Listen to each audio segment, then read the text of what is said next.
Dear learners, আজকে আমরা জানব চক্রবৃদ্ধি সুদ সম্পর্কে এবং এই সুদ সম্পর্কিত যত গাণিতিক সমস্যা আছে আমরা ভিন্ন ভিন্ন আঙ্গিকে ভিন্ন ভিন্ন দৃষ্টিভঙ্গি নিয়ে এই গাণিতিক সমস্যাগুলো সমাধান করার চেষ্টা করব। প্রথমে আসি, চক্রবৃদ্ধি সুদ জিনিসটা কি। আমরা সরল সুদে জেনেছিলাম যে 10% সরল সুদ কথাটার অর্থ আমরা জেনেছিলাম যে আমি যদি 100 টাকা নিয়ে থাকি তাহলে আমাকে 100 টাকায় 1 বছরে মুনাফা দিতে হবে হলো 10 টাকা, এবং আমি যদি সেই টাকাটা পরিশোধ না করি তাহলে এই 100 টাকার পরবর্তী বছরে অর্থাৎ দ্বিতীয় বছরেও আমাকে দিতে হবে 10 টাকা। অর্থাৎ এই সুদটা আমার মূলধনের সাথে অ্যাড হবে না। এইটা হলো সরল সুদের ফান্ডা। কিন্তু যদি আমি চক্রবৃদ্ধি সুদে হিসাব করি, চক্রবৃদ্ধি সুদে আমি যদি ধরি 10% চক্রবৃদ্ধি সুদ, তাহলে আমার কি দাঁড়ায়? তাহলে দাঁড়ায় যে আমি 100 টাকা নিলাম, 100 টাকায় আমাকে 1 বছরে দিতে হবে, প্রথম বছরে দিতে হবে কত টাকা? 10 টাকা। এবং এই 100 টাকা আমি যদি শোধ না করি তাহলে দ্বিতীয় বছরে আমাকে দিতে হবে 110 টাকার সাপেক্ষে 10%। অর্থাৎ তখন এই প্রথম বছরের যে 10 টাকা আছে সেই 10 টাকাটা আমার এই মূলধনের সাথে যোগ হবে, তার মানে হয়ে যাবে 110 টাকা। এবং এই 110 টাকার 10% হারে 10% হারে আমাকে দ্বিতীয় বছরে দিতে হবে। অর্থাৎ 110 টাকার 10%, তাহলে 110 টাকার 10% সমান সমান আমরা জানি, তাহলে আমার কত আসলো? 11। এখন এই 11 টাকা আমাকে দিতে হবে আগের 10 টাকা সাপেক্ষে। অর্থাৎ আগের বছরে আমি দিয়েছি 10 টাকা, পরের বছরে যা যোগ হলো 11 টাকা। মোট আমাকে 2 বছরে দিতে হবে 21 টাকা। এই 21 টাকা আমাকে সুদ দিতে হবে। অর্থাৎ আমি যদি সরল সুদে নেই তাহলে প্রথম বছরও আমাকে 10 টাকা দিতে হবে, পরের বছরও আমাকে 10 টাকাই দেওয়া লাগে। কিন্তু চক্রবৃদ্ধি সুদের ক্ষেত্রে প্রথম বছরে 100 টাকার সাপেক্ষে আমি 10 টাকা দিয়েছিলাম, সেই 10 টাকাটাই আমার মূলধনের সাথে যায় অ্যাড হয়। দ্বিতীয় বছরে আমাকে 110 টাকার উপরে সুদ দিতে হয়। এখন সেই সুদ যদি আমরা দেখি যে দুটার ক্ষেত্রে, প্রথম আমি সরল সুদের ক্ষেত্রে নিলে 2 বছরে আমাকে 20 টাকা দিতে হয়, কিন্তু চক্রবৃদ্ধি সুদে আমাকে সেটা দিতে হয় 21 টাকা। ডিয়ার লার্নার্স, এবার আসা যাক চক্রবৃদ্ধি সুদের সূত্র সম্পর্কে। চক্রবৃদ্ধি সুদের আমাদের এইখানে ছি সমান সমান আমরা জানি P into 1 plus R to the power N. সিটা আমার কম্পাউন্ড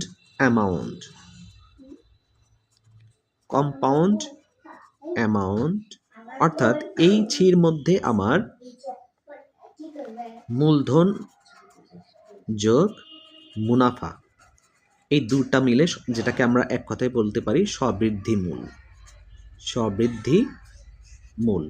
অর্থাৎ মূলধনের সাথে এর সাথে আমার মুনাফাও আছে। তার মানে এতটুকু অংশের মধ্যে, এতটুকু সূত্রের মধ্যে আমার মূলধনও আছে এবং সাথে চক্রবৃদ্ধি মুনাফার যে টাকা আছে সেই টাকাটা আছে। এখন এইখান থেকে যদি আমি পিটা বাদ দেই, পিটা অর্থাৎ প্রিন্সিপাল মানিটা বাদ দেই, তাহলে এখান থেকে যেটা পাবো সেটা শুধু পাবো চক্রবৃদ্ধি মুনাফা।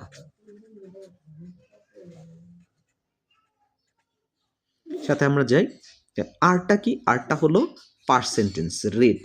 এখন যত পার্সেন্ট দেওয়া থাকবে তত এখানে রেট। আর এনটা হলো নাম্বার অফ ইয়ার, এটাকে আমরা সময় দিয়েও বলতে পারি।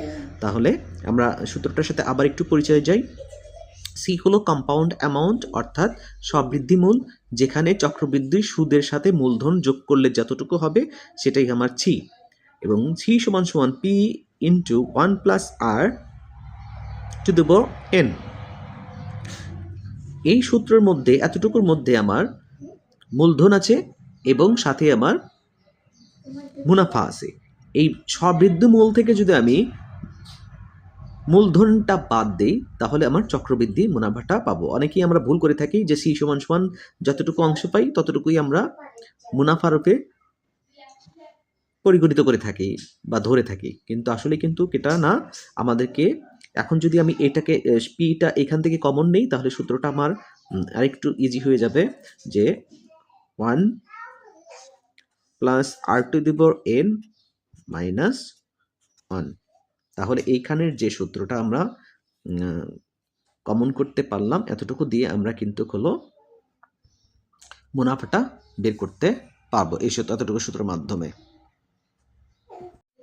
ডিয়ার লার্নার্স, এবার আসা যাক একটি গাণিতিক সমস্যা। আমরা চক্রবৃদ্ধির সরল সুদে দুই ধরনের ভাগ করব। একটা টাইপ আমরা প্রথম সূত্রে সাহায্য করার চেষ্টা করব। 10% চক্রবৃদ্ধি সুদে 100 টাকার 2 বছরের সুদে আসলে কত টাকা হবে? সুদে আসলে মানে এটা কম্পাউন্ড অ্যামাউন্ট আমাকে বের করতে হবে, এবং পার্সেন্টেজ দেওয়া আছে আর 10%, এবং আমার মূলধন দেওয়া আছে 100 টাকা, এবং নাম্বার অফ ইয়ার আমার দেওয়া আছে 2। তাহলে আমরা সি সমান সমান আমরা কি জানি? সি সমান সমান আমরা জানি P into 1 plus R to the power n। তাহলে পিওর মানি কত আমার? 100 টাকা। 1 প্লাস রেটটা কত? 10%। তার মানে 10% নাম্বার অফ ইয়ার বা সময়, যেটা কত? 2। তাহলে আমরা এটা রাখতে পারি 100 গুণন, তাহলে পার্সেন্ট যদি আমরা তুলে দিই, তার আমরা সবাই জানি হর হিসাবে আসে 100। এখন 100 গুণন আমি যদি লসাগু করি, তাহলে 100 একে 100 যোগ 10, তারপরে একটু 100 গুণন 110 নিচে 100, তারপর ঘাত 2।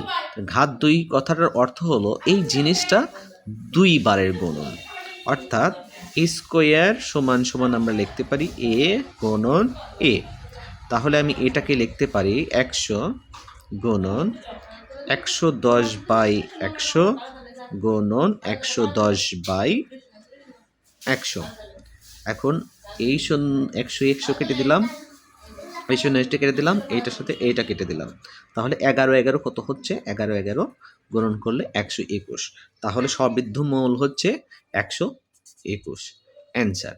এইবার আমরা ভাবে আমরা এটা হিসাব করব খুবই সহজে। যেমন আমি কত পার্সেন্ট হারে নিয়েছি? 10% চক্রবৃদ্ধি সুদের। 10% সুদ মানে 100 টাকার 1 বছরের সুদ। 100 টাকার 1 বছরের সুদ 10 টাকা। তার মানে আমি যদি 100 টাকা নেই, 1 বছর শেষে আমাকে কত টাকা দিতে হবে? 10 টাকা। যেহেতু আমার 10 চক্রবৃদ্ধি সুদের দিয়ে এই মুনাফাটা আমার আসলের সাথে যে যোগ হবে দ্বিতীয় বছরের ক্ষেত্রে, তাহলে আমি প্রথম বছর